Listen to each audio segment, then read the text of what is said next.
Christmas, a time for friends, family, but also food that makes everybody If only there was somebody brave enough to tackle this problem. Hello and welcome to Mellow Labs, where today we are tackling that problem. First, I need a way of detecting when I break wind. Simple. I need to train an algorithm to listen for the sound of slapping cheeks.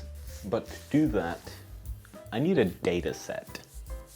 So I set up a microphone pointing at my seat and I wrote a little Python script that records audio, and when I press a button it saves the last 10 seconds as a clip. But I know what you're thinking. How are you going to make yourself toot? Simple. I'm lactose intolerant.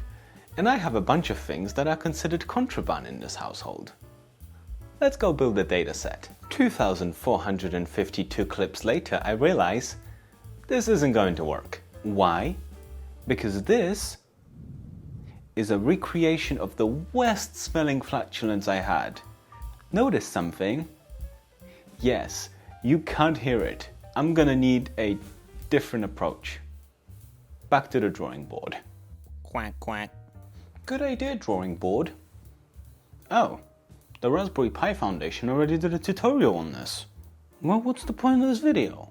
Oh, the sensor alone is £18. That's too expensive for my unemployed butt. By the way, I have a Patreon with exclusive content and early access. Please support me. I'm gonna go on a deep dive of different sensors, so be back shortly. Quack, quack. Okay, so I went down a rabbit hole of different sensors and what kind of gases come out of your asses. And the main one is methane. Turns out there's a sensor to detect methane. Hooray! It's called the MQ2 sensor and it's pretty cheap. So I bought one. When it arrived, I put it to the test and it did its job flawlessly. So I've gathered up all the components I'm going to use, and I tried to design an enclosure that's going to fit everything but also be as small as possible because I want it to be comfortable in the back pocket. Sadly, the gas sensor is a little too thick. So we're going to take it on a diet, and I took it on too much of a diet because I immediately broke it. So whilst I wait for a new one, let's tackle the air freshener.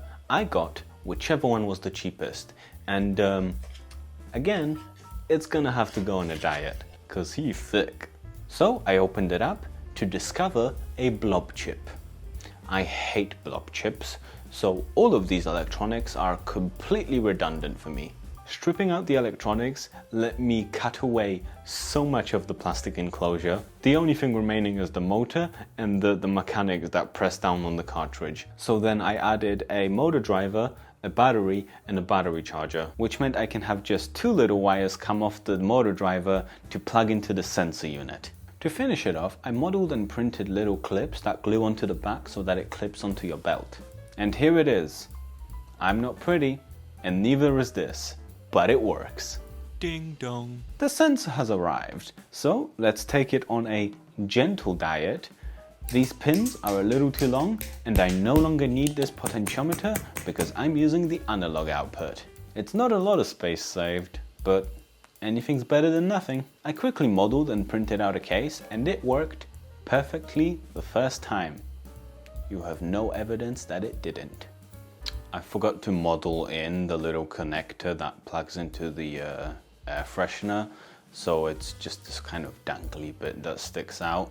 I'm not pretty, and neither is this, but it works. So to finish it off, I wrote a little Python script that checks the output of the sensor, and if the value goes above a threshold, spritz, spritz. And that's it, it's finished, it works perfectly. Oh, there's still some runtime left. Okay, so it's not perfect. The part that goes into your pocket is fine.